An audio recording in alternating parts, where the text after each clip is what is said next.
আমজনতার party যতবারই আমি তাদের সাথে কথা বলেছি তারা জানিয়েছে তাদেরকে মাঠ পর্যায়ে যথেষ্ট হয়রানি করা হচ্ছে। উপজেলা অফিসগুলো তদন্ত করছে যে স্থানীয় নির্বাচন কর্মকর্তারা, জেলা পর্যায়ের উপজেলা পর্যায়ের নির্বাচন কর্মকর্তারা তাদেরকে হয়রানি করেছে, হয়রানি শিকার হয়েছে। অনেকবার এফিসিবাদের যাচাগুলো পিষ্ট হয়ে রিমান্ডে সীমাহীন অত্যাচারে ভুগে তার হাতে এই হ্যান্ডকাপের জায়গায় পছন্দরে ছিল, অপরিসীম অত্যাচারের শিকার হয়েছে। সেই তারেকের প্রতি এই জাতির সহানুভূতি আছে, আমাদের সকলের সহানুভূতি আছে। এই গণতান্ত্রিক আন্দোলনে সামনের দিনে যাতে একটা দল গঠন করে ভূমিকা রাখতে পারে এবং গণতান্ত্রিক রাষ্ট্র বিনির্মাণে তারা ভূমিকা রাখতে পারে, সেজন্য একটা দল রেজিস্ট্রেশনের জন্য তারা নির্বাচন কমিশনে আবেদন করেছে।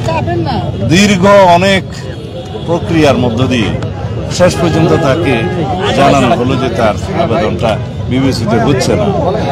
আমরা দেখেছি অনেক রাজনৈতিক দল রেজিস্ট্রেশন পেয়েছে এই অন্তর্বর্তীকালীন সরকারের সময়ে, যেহেতু দেশে ন্যায় বিচার প্রতিষ্ঠা হয়েছে, আমরা আইনের শাসন প্রতিষ্ঠা করার জন্য সংগ্রাম করছি।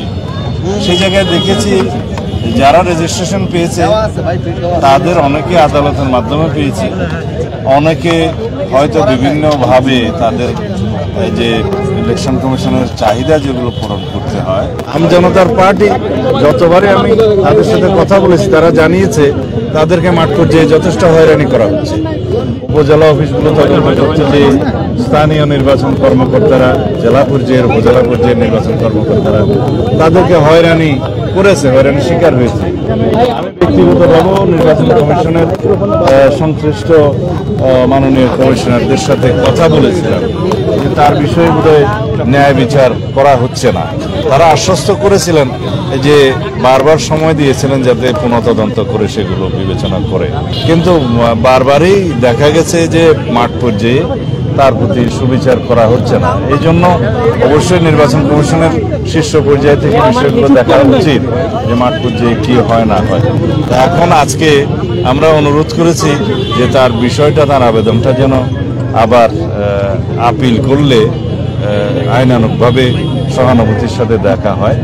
তারা তাদের নেতৃবৃন্দের সাথে কথা বলেছেন, আশা করি তারা ন্যায় বিচার পাবেন।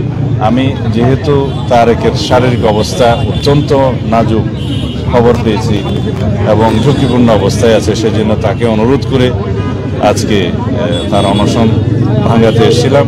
আমাদের কথা রেখেছে, সে অনশন বন্ধ করে এখন তাকে হাসপাতালে আইসিইউতে বোধহয় নিতে হবে তাকে।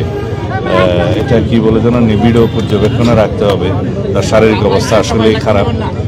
তো আশা করি সে সুস্থতা পাবে খুব শিগগির এবং তার রেজিস্ট্রেশনের বিষয়টি আইনানুগভাবে যেন সহানুভূতির সাথে বিবেচনা করে সেই আবেদন আমরা রাখছি।